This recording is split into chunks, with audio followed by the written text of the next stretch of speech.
Sí, Bueno, pero la pregunta es, ¿vos entendiste el peronismo o tuviste que hacerte peronista para entenderlo? ¿Qué te pasó? Me parece que el peronismo tiene un tema que es su entendibilidad, ¿no?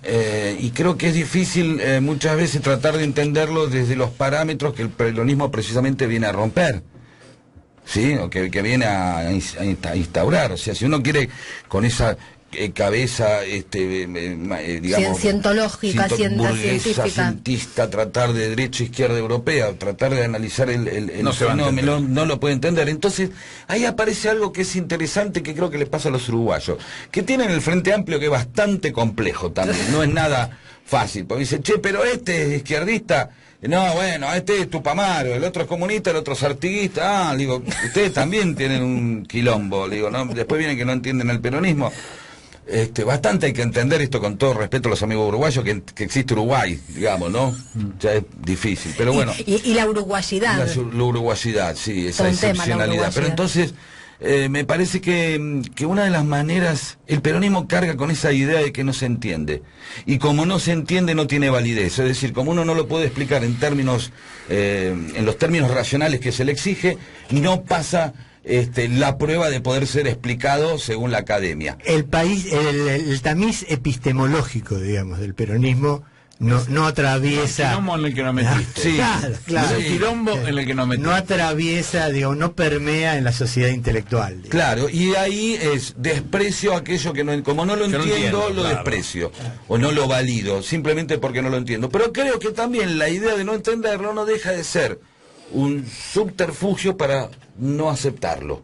Es la coartada para no darle un lugar. O sea, que mi pregunta... No lo entiendo, pertenece al mundo de la emoción y la irracionalidad, y por lo tanto no es válido, ¿sí? Ahora, esta es la misma idea por la cual uno nunca termina de entender, sobre todo los sectores de las izquierdas tradicionales, por qué el peronismo termina haciendo lo que ellos nunca pueden terminar de hacer.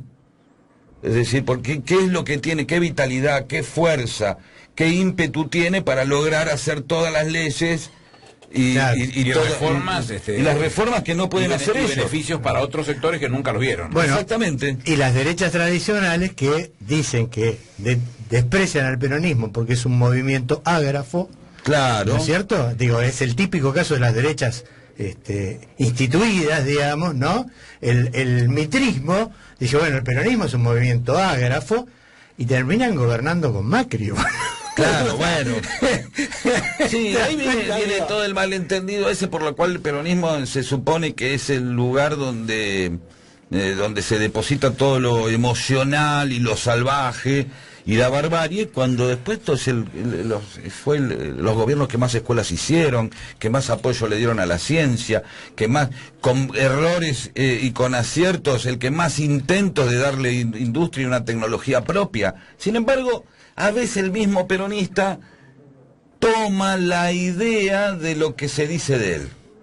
En esta idea de que se alimenta del insulto del otro, ¿no? Entonces uno termina diciendo, sí, somos así, Perón, carajo, chau. Y sin embargo el peronismo estaba muy bien planteado y muy bien planificado. Perón no era ningún improvisado, no era un tipo precisamente emocional, ¿no? Lo que pasa es muy formado. Claro, además en ese concepto de que los militares de aquella época eran los que realmente tenían formaciones muy profundas. Sí.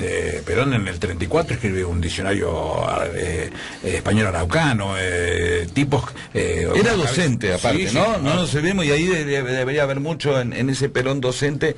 En el 38 él se conoce con Solano Lima cuando trabajan los dos, Solano Lima para la Cámara de Diputados y Perón representando al ejército para la nueva ley del ejército. Un tipo de una cabeza distinta, preparado como lo sabía muchos en aquellas épocas, tipos que el ejército cosechaba y que tenían posibilidades reales de estudiar. Claro, y vos fijate que el hecho fundacional del peronismo parece ser las patas en la fuente, ¿no? Sí. ¿No? Y cosa que Perón no sé si le hubiera agradado que le metan las patas en la fuente, ¿no? Siendo un militar diciendo, muchachos, eso no se hace, ¿se entiende? Parece que eso es más de Evita, el otro componente, la parte maternal del peronismo, ¿no? Perón obviamente funciona como la ley, como las formas, como la norma, como el plan, y Evita como la fuerza, la garra, la vitalidad, ¿no? Y no hay Perón sin Evita, ¿no? Eso te quería preguntar. Quería decir una cosa, porque estamos hablando ahora con Pedro Saborido, porque... Es muy lindo como nos va... irse al carajo acá, sí, ¿no? Mucho la mierda, sí. Nosotros hemos ido a buscar a Mariana Moyano cerca del Cabildo. Mirá lo que te digo. Hablando pelotudeces por la calle. Porque Pedro Saborido, no Jorge. Sí. Jorge me preguntó. También. No Él es el también, turno vaya de la puta Jorge, que lo parió. Pedro Saborido acaba de... Bueno, yo empecé a leer hace nada más que una semana, pero no es que hace un tiempito salió este libro que es una historia del peronismo, y estaba leyéndolo, y yo tengo la gloria de tener, me lo regaló el querido Braga Menéndez para un cumpleaños, el libro del Manual del Niño Peronista, de Daniel Santoro, y me dio la sensación cuando estaba leyendo tu libro, Pedro, que eran dos libros que compartieron una característica. Son libros escritos por alguien que se hinchó los huevos. Ah, ¿cómo es eso? Así, ¿sabes qué? Me hinché las pelotas de que me vengas a explicar que el peronismo no sé qué, que no te gusta, que es una porquería, que no sé qué. Bueno, ¿sabes qué? Acá tenés el peronismo. Como eso, es una sensación que me dio a mí, digamos. como una cosa de decir, ¿sabes qué? Tengo los huevos al plato de que me vengas a decir que nosotros no queremos, no nos gusta estudiar, que somos vagos, que alpargatas sí, pero libros no, que somos incomprensivos. Un poco lo que decías antes. Como que es un libro que me pareció así, de un tipo que se hinchó los huevos. Sí, a mí una de las razones por las que lo escribí, más allá de que apareció la oportunidad, ¿no?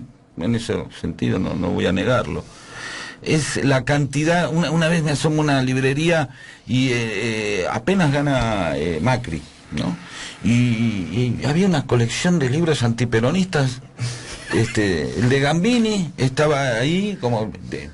edición ya de 42.000 de oro, sí, ya venían con un Gambini para armar y recortar ahí, porque ya era y después era la primera dama y los nazis, Perón y los nazis, el oro nazi, sí, todo una colección. Digo, puta, che, acá hay algo que quiere terminar con el peronismo como cultura, como forma, que sea vergonzoso decirlo, que sea un inconveniente. Una vez Dolino lo decía, el tipo que el peronista ya arranca 1-0 en contra, ¿no? Porque tiene que explicar por qué es peronista. Claro. Sí, no sí, decir, como che, una vos que sos, soy comunista, tengo formación marxista, no, soy independiente, soy radical, soy esto, está muy bien, soy socialdemócrata, sos peronista, ¿por qué? Claro. ¿Por qué sos peronista? Pues ya que si terminaste la secundaria. En el 2005, estando en Jerusalén, me invitan a dar una charla en la Universidad de Tel Aviv. Bueno, me hago el viaje de Jerusalén a Tel Aviv y me encuentro con una agradable sorpresa. Hoy un amigo, el vicerrector de la Universidad de Tel Aviv, es Ranan Rein. Y Ranan Rein escribió un libro muy piola, bueno, que se llama Excelente. Los muchachos peronistas judíos. Sí. Donde él te termina de demitificar ese verso de que el peronismo tiene que ver con el fascismo, con el nazismo. No tiene nada, absolutamente nada que ver. Lo explica Ranan Rein, que es vicerrector de la Universidad de Tel Aviv. Sí. Y acaba de salir un libro. No, ¿qué más? No, es el rector. Acaba de salir, pero no es el rector. Bueno, pero déjame claro. Ahí está. Claro, déjame que cuente una cosa. El rector no diría esa boludez. Claro. Te escuchaba vos y me acordaba del primer libro de Sonceras que nosotros escribimos. Arranca exactamente, que él cuente, salió a comprar libros para leer en el... Claro, para ir de vacaciones. Claro. Y empecé a mirar y me encontré con todo lo que decís vos, claro. ¿no? El Gambini para armar y todo ese tipo de cosas, sí. Majul y no sé cuál. ¿Qué hacemos nosotros? Yo iba en la ruta, y me iba a Córdoba, iba en la ruta, me llama y dice, tenemos que escribir un libro. Dice, no. ¿Cómo estos tipos escriben? Y la gente les compra libros de estos tipos, y nosotros no decimos nada. Bueno, pero ahí hay una idea donde creo que son esas formas donde uno no se da cuenta que el capitalismo te milita todos los días, ¿no? Es como dice Mark Fisher, que el capitalismo necesita publicidad porque la publicidad es la publicidad del capitalismo. Eso. Entonces, en el medio de eso, resulta que no es un libro que viene a decir la verdad sobre el peronismo, no es un libro antiperonista o que escrito con un sentido, sino que se plantea en lugar de independencia siempre, ¿no? Que es el gran truco de estos muchachos. Exacto. ¿No? Lograr que un montón de gente venga y te diga, yo no tengo ideología. ¿no? ¿Viste? Te encontrás con gente que te dice, como decía, no tengo riñones. Eso, claro. Yo no tengo pulmones. Es decir, entonces, a mí me pareció como que, si bien es un libro un poquito escrito hacia adentro, ¿no? Pero me parece como una presencia de tener una, como decís vos, una forma de contarse. Y esto lo hablábamos una vez también en una charla que terminamos. Me parece que uno tiene que contarse a sí mismo, si no lo cuentan otros. Claro. Otros vienen y lo cuentan a uno. Claro. Entonces es mejor contarse uno, perder esta idea. Y también yo pensaba, porque cuando estaba leyendo se me venían como... hay tanta lírica, tanta simbología, ¿no? Sí. Aparte, a mí en lo personal me interesa eso. El peronismo tiene mucho. Es muy entonces, rico eso, ¿no? Veamos, lamentablemente vos no podrías hacer lo mismo. Por ahí con las cosas del comunismo tiene un montón, tiene religión, el peronismo y el comunismo tienen religión, no así el radicalismo y otra cosa. El Partido Socialista Democrático, con todo respeto, ¿no? Es como que no hay mucho para... Y nadie anda con remeras de Scholli por la calle. No, de Norteamérica. Claro, de Norteamérica, Scholli. Bueno, nadie va a andar con remeras de Del Caño tampoco. Así pero vos sabés, hay un par de cosas ahí. Pero fíjate que en esto, a mí siempre, últimamente me daba cuenta que el peronismo y el rock en eso se parecen, tienen una apuesta iconográfica fuerte, ¿no? El tipo le gustan los Ramones y se manda la remera a los Ramones. El otro le gusta, anda con la remera de Cristina. Bueno, y compra la tacita. A mí el que me gusta es el perón punk, ese es bueno. Claro, y tiene el perón punk y se pone el póster y viste el sifón.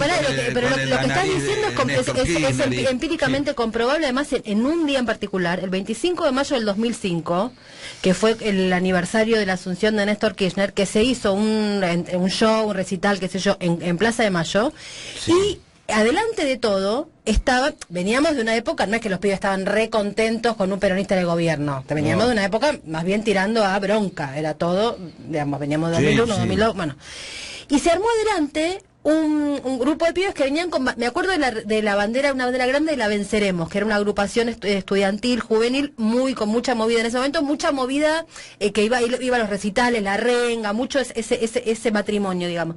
Y se armó un pogo cuando empieza a tocar Charly García el himno en el aniversario de la asunción de Néstor Kirchner en Plaza de Mayo. Y yo ahí miré eso y dije, volvió el peronismo.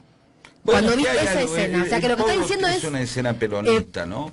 Pero es una escena peronista, pero no es la única, el peronismo también es el plan quinquenal, es planificar, es mandar un satélite al espacio, no es nada más que esa emoción y andar en cuero. Y eso es lo interesante. A mí me parece que... pero el pogo es sostener al otro, no es andar en cuero. No, está bien, pero hay algo emocional ahí, digamos. Es el hecho es que el otro no se caiga. El pogo es que el otro no se caiga. Pero, digamos, las posibilidades de salir lastimado en un pogo o en un congreso es el hijo del trabajador en la universidad. Claro, bueno, por eso, no. Entonces, ahí es cuando uno dice, che, el peronismo no es la barbarie.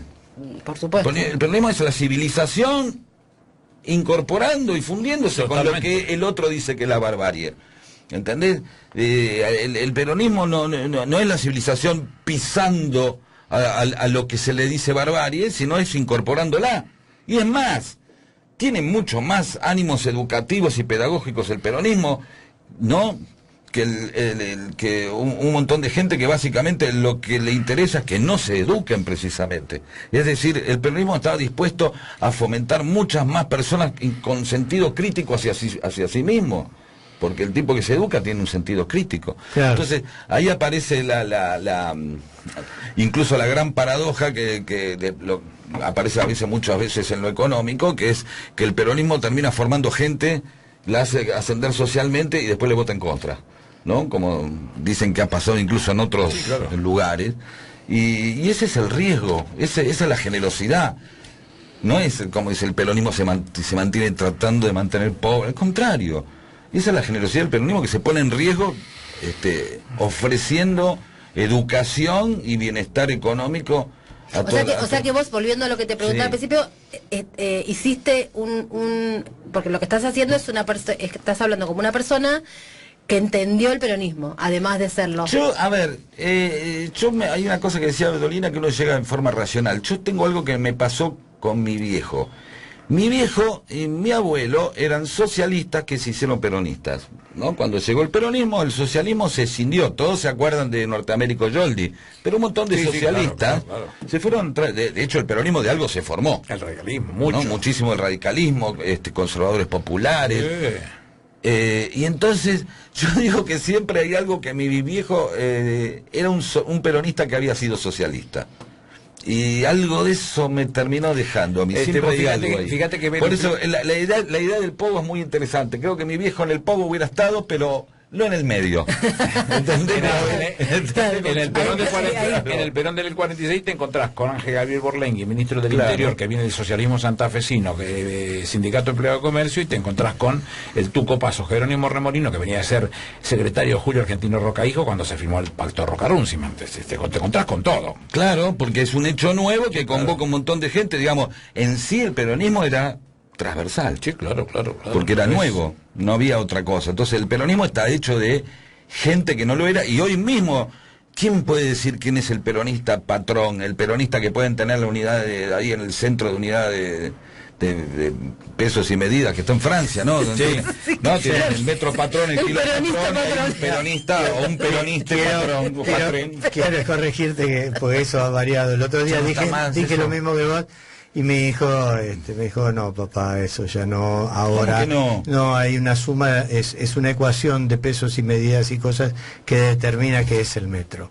La verdad que quedé helado, ¿no? Parece que es una especie de... Pero si hace poco cambiaron, dijeron que un metro no era más un metro, claro, que un kilo no era más un kilo, pero que sigue estando. Bueno, digo, está, pero no sirve. Qué lindo, yo quería ir al lugar donde me sí, yo también. Pero acá tenés un kilo. Acá está el kilo, y acá, mira, acá hay un metro. Acá tenés un kilo. Sí mide un metro. Claro, sí. Sí, yo también quise. Vos sabés que yo acá está Samir. Yo soy el peronista. Hay un Samir sentado y dice, yo vengo los viernes. Pero de La Matanza siempre mandan a alguien, ¿no? Al lado del metro patrón. Sí, siempre mandan un peronista. ¿Dónde va a agarrar? Porque el peronista siempre es el de La Matanza. Bueno, entonces tengo que decir... Yo fui a Villa Devoto a hacer una charla. Entonces le digo, hola, que son peronistas acá en Villa Devoto, qué difícil, sí, 75-25 en contra, todas las elecciones esa plata, los cachetean. Entonces, claro, le digo, ¿y qué les dicen cuando ustedes son peronistas? Sos de Villa Devoto, los desprecian. ¿Viste? Porque el peronista, del conurbano entra 1-0. Sí, total. Con un peronista de capital, por ejemplo. Total. No tiene es más peronista, no se sabe. Bueno, y si es de La Matanza, como y también es verdad. Química, peste puro, claro. Claro, La Matanza, el Barcelona. Y también el progre peronista, que mucho K, que viste como que la cosa con Urba no sé qué, pero bien que el domingo de elección a la noche le reza a las urnas de La Matanza que por favor lleguen los votos de La Matanza. Bueno, ahí tenemos una experiencia compartida de eso, pero cuando llegamos a José Cepaz nos miraban y decían, estos muchachos vienen a hablar de peronismo acá. Sí, claro, sí, es verdad. Uno va con su versión. Claro, a una universidad que además se llama con el nombre del intendente. Como corresponde. Hablando de La Matanza, yo te lo dije hace un ratito, pero te lo quería decir públicamente, que me parece que Miki Vainilla, ¿cómo se dice la palabra? No sé qué quiere decir. No, como preanunció a Macri, y me parece que Jesús de la Ferrer... Me parece que Miki Vainilla es progresista, lo de Macri. Bueno, está bien, pero ponele, y Jesús de la Ferrer a Juan Grabois. Eso va por tu lado. Pero por eso, obviamente, es mi opinión. A ver, con lo de Grabois no tengo opinión formada. No, porque de verdad no está en Francia. El patrón. Claro. Hay un claro. Pero Jesús de la Ferrer es el... Ponen a Grabois contra Samir a ver si da peronista. Y nada ante la peronista contra Samir. ¿Y el Papa? Bueno, mira, ahora hablamos de él. El otro día, ahora hablamos justamente, estuve en una charla con Bresi y el padre Paco, y hablamos del tema del Papa, ¿no? Pero pará, porque te interrumpí, te saqué de lo anterior. No, lo de Miki Vainilla, a ver, Yo creo que en realidad Mickey Vainilla no pronunció nada. Mickey Vainilla está basado en algo muy en una idea de Diego, de que vamos a hacer un Bob Dylan de derecha. Después dijimos, che, hay Bob Dylan de derecha, hay cantantes country que son de derecha. Entonces lo hicimos pop y Diego lo que quería era la contradicción, que es el humor, sí, claro. del tipo con bigote nazi, peinado como nazi, cantando pop para divertirse, claro. La contradicción, ahí está el esquema. En la contradicción. El esquema es como un tipo que tiene todo el aspecto de Hitler y se comporta como tal. Sí, y quiere disimular que es nazi, ¿no? Se hace el boludo. Pero la esencia de Mickey Vainilla salió de una recepcionista. De un lugar donde editábamos, que después, porque dice, ¿dónde vivís? Nosotros estábamos en Barraca, en Villa Urquiza. ¿Y cómo te empiezas conversaciones? Sí. ¿Cómo? Bueno, no, me tomo el 121, después el 87, después el 42, después el 51, tomado 16 colectivos para volver a la casa. Y en el momento digo, pero tomás el 130 y el tren, no, el tren está lleno de negros, dijo. Así, sin de una, sin ni decir agua va. Intermediar nada, ¿viste? O sea, sin nada, no le importó nada. Claro. O sea, esa corrección, digamos. Entonces, a mí me parece que siempre estuvo y creo que sí hubo un momento. A mi hijo le pasó, estando en una heladería, viendo como un encargado de la heladería maltrataba a una empleada en el 2016, diciéndole, porque ahora se terminó, Cristina, vas a entender cómo son las cosas. No, un encargado, una empleada, claro. Diciéndole como una nueva era. Claro. Y ahí es donde me parece que aparece esta idea de cierta salida del placar, después de 12 años, donde te tenían a León Gieco y Víctor Heredia y comiéndote la cabeza. Claro, ¿viste? El tipo diciendo, ay, no puedo, y un día dice, sí, soy racista. Saltan, pero estaban siempre, o sea, siempre estuvo eso. Sí, siempre, sí, claro. Un tema fue que nosotros no suponíamos que eran menos o poquitos, o eso estaba superado. Entonces, obviamente, cuando uno ve eso y ve lo de Mickey Vainilla, no es que pronunció algo, hicimos algo sobre no el racista en el poder, sino el racista que está al lado tuyo, el nazi de la esquina, ¿no?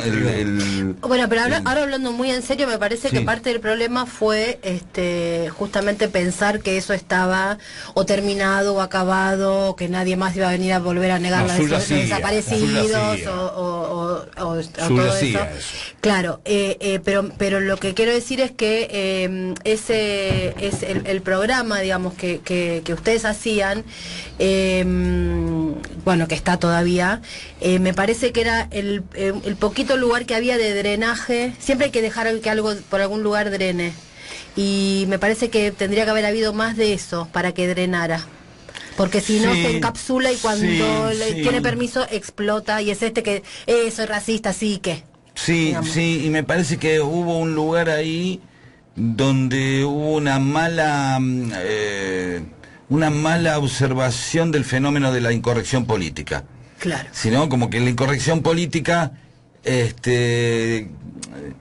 consistía en reírse de Bono, ¿no? O de Sting, claro. ¿No? Y a partir de ahí, con la incorrección política, no solamente se soltaron algunas cosas interesantes para hacer una autocrítica del progresismo tonto, sino que se soltaron otras cosas donde se aprovecharon como para en pos de esa incorrección política empezar a quebrar algunos contratos que como sociedad habíamos tenido. Por ejemplo, no ser racista, no negar los desaparecidos, no negarlo, claro. Y entonces ahí aparecen esas en pos de esa transgresión. La transgresión entonces, después de 12 años, no viene por izquierda, la transgresión aparece por derecha. Mira Bolsonaro. Claro, la transgresión es el derechista. Y aparecen en las redes y en el periodismo un montón de fotocopias malas de Bioy Casares, ¿no? Que siendo como con esa figura del ateo ilustrado de derecha, ¿no? Sí, o el derechista ilustrado ateo, ¿no? Que es diferente al derechista tradicional, al que es, generalmente uno decía, bueno, ultracatólico, esto. Aparecen estos tipos y encima con otra versión, que es, ya no son tan ilustrados. Ya no es Borges. No es Borges o Bill Casares. Ahora Andazzi o Fernando Iglesias, esa parte. Obviamente tienen gente ilustrada, pero no es la que mucho que aparece muy por delante, nunca, ¿no? Vos sabés que es una cosa que nos marca Raúl Zaffaroni cuando hace el prólogo de los Profetas del Odio, comparando, digamos, con los Profetas del Odio de Jauretche.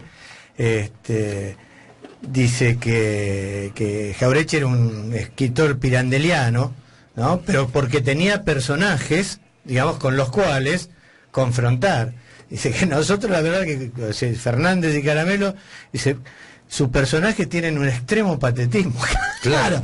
Si tenés que criticar a Macri, digo, tenés que criticar a, qué sé yo, a Michetti, digo, te encontrás con personajes muy vacuos, ¿viste? Muy livianos. Muy básicos y que incluso hacen a uno caer en cierta trampa de la crítica hacia algo tan obvio como la Michetti, que es, digamos, que habla mal francés, no se expresa bien, y claro, no se expresan bien. Sí, bueno, la Michetti habla mal francés y pone en su currículum del Senado que su segundo idioma es el francés.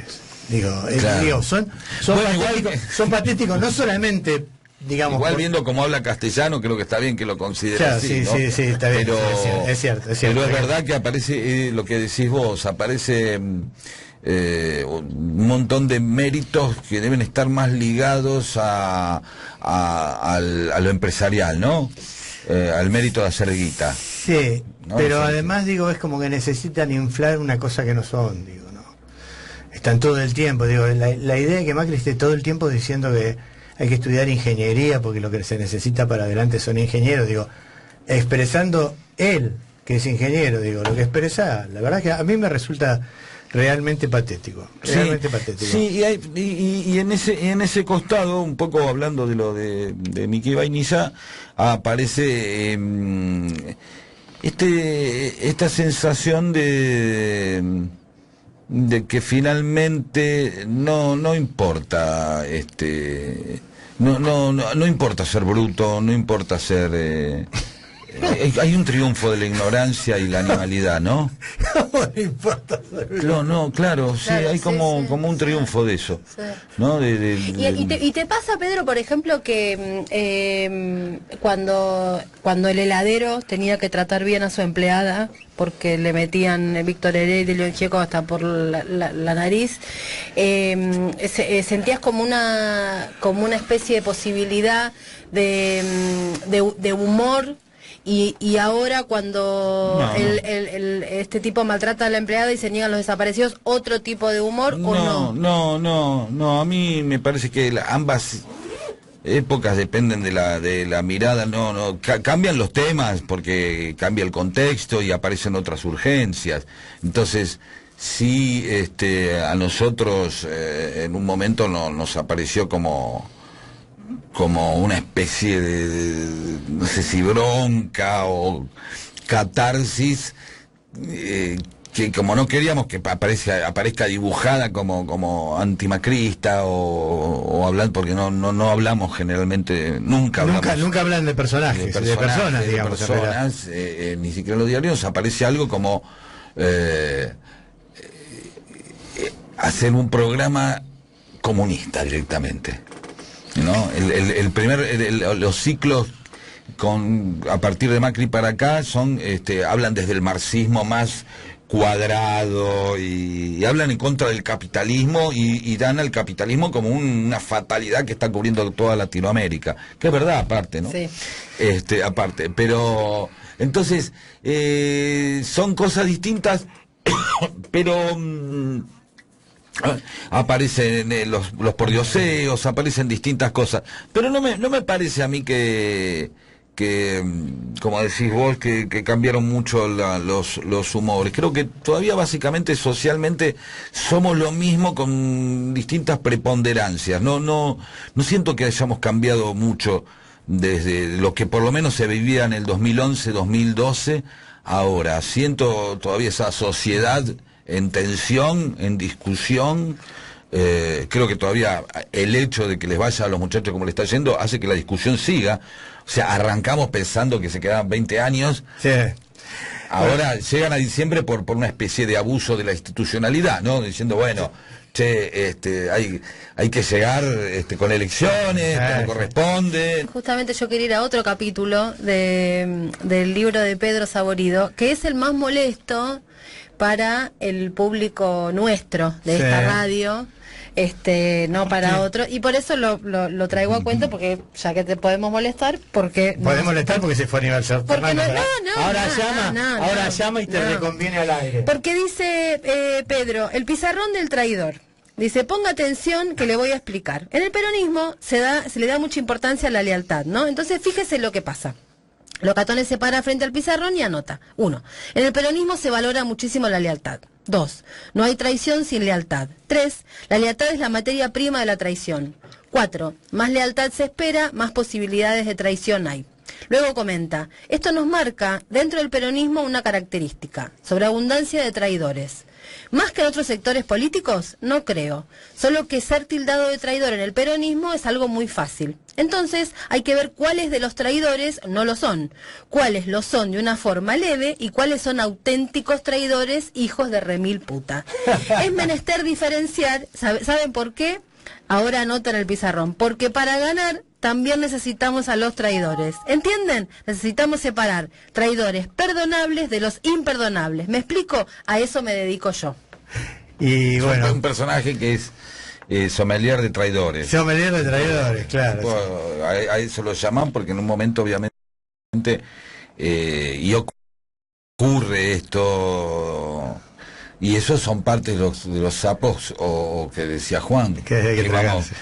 ¿Cómo vamos a hacer, no? Bueno, se cierra el ciclo, se cierra Yo Caníbal, nada, con una presencia de lujo. Te quiero mucho, gracias, Pedro. Y lo tenemos al dueño del programa en el teléfono para que cierre. Así que, Aníbal Fernández, todo tuyo.